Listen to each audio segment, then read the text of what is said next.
is something wrong on the Ring of Fire or with the Ring of Fire? I'm talking about the Pacific Ring of Fire because, wow, things are going crazy, but are they? So we have a deep magnitude 6.2 that hit Indonesia today. We have a shallow magnitude 6.1 hit near Japan. Anak Krakatau, I just reported about it, guys. You should see that video, by the way, was raised to alert level 3 out of 4 after renewed eruptions. Dangerous volcano. We remember 2018. Taal Volcano, watch that video behind me. Very, very impressive. In the Philippines, showed fresh eruptive activity on camera, and this comes after Tonga has produced a huge, deep earthquake.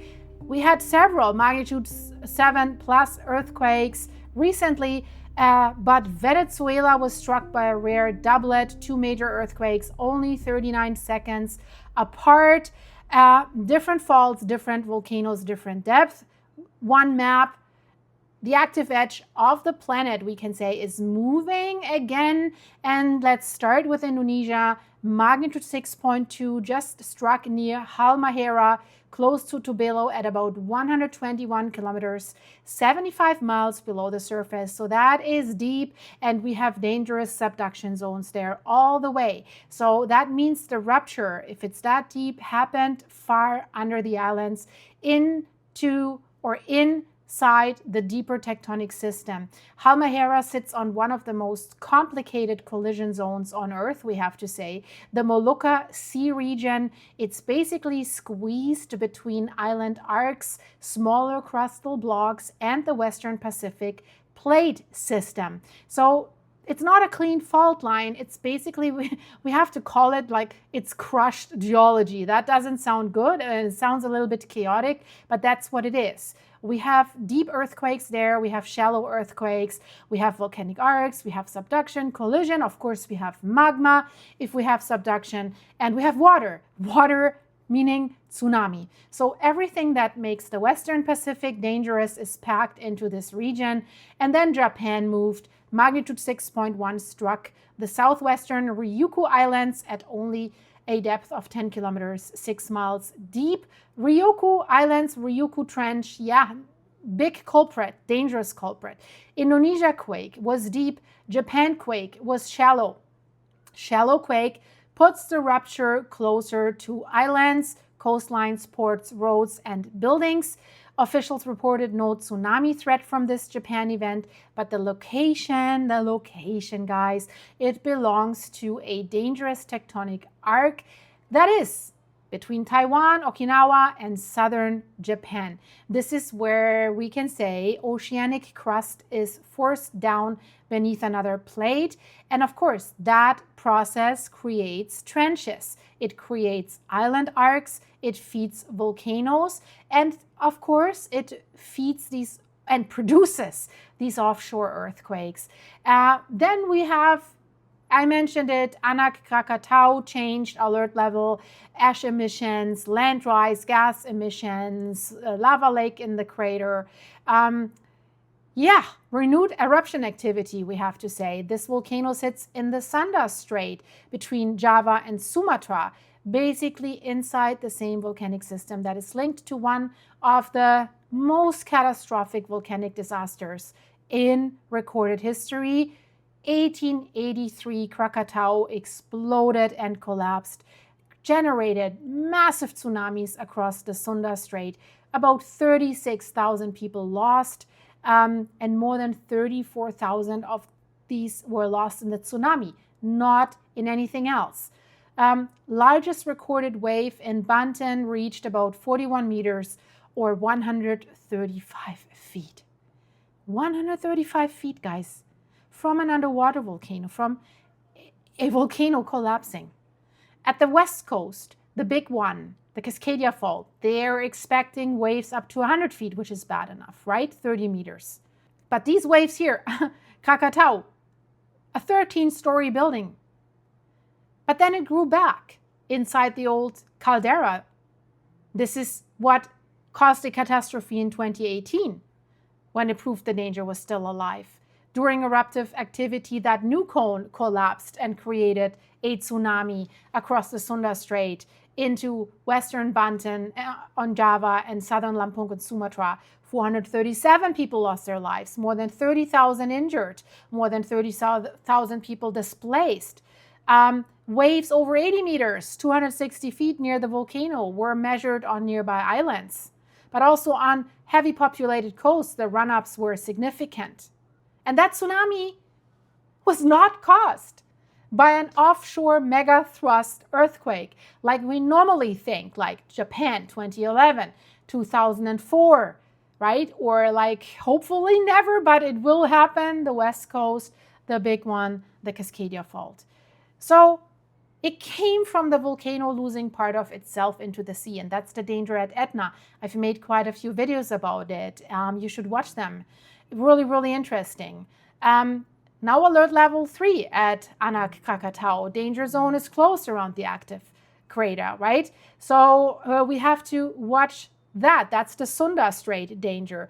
But then the Philippines enter the sequence. Taal Volcano showed fresh eruptive activity on camera.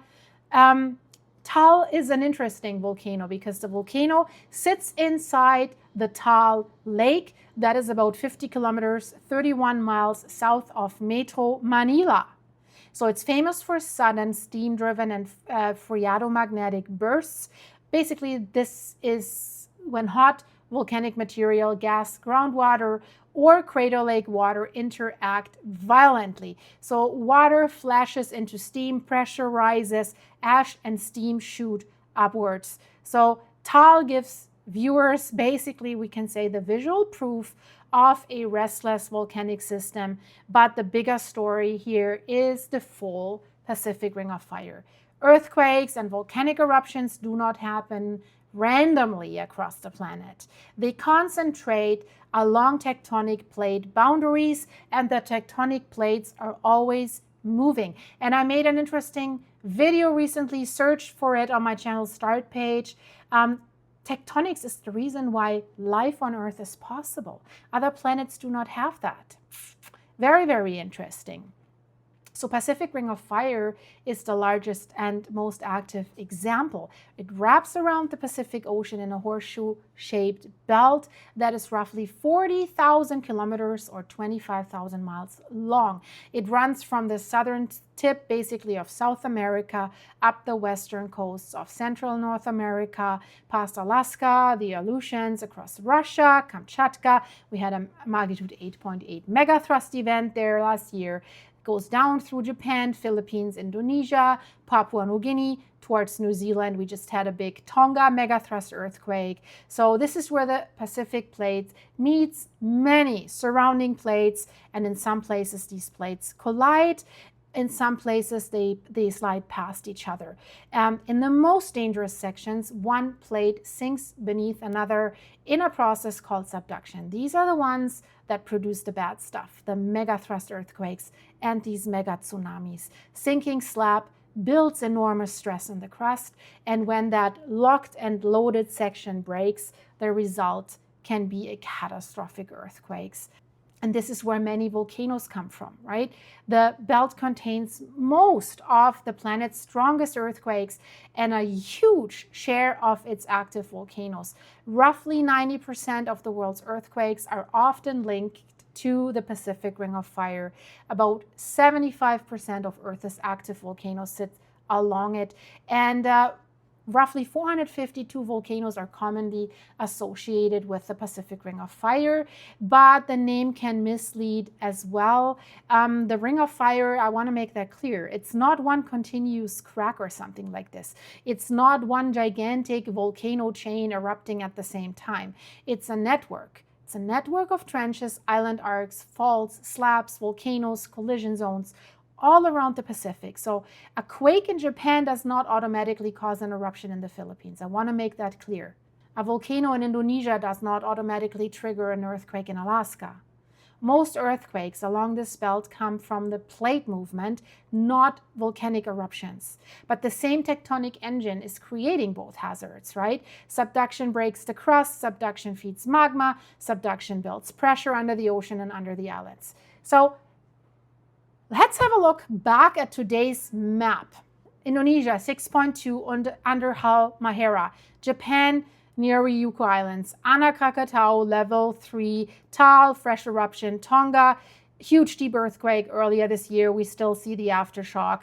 We still the aftershocks there in the Philippines, still in Japan. So Venezuela, that is outside the Pacific Ring of Fire, but still a warning from another major plate boundary that something can happen at the Pacific Ring of Fire at any time.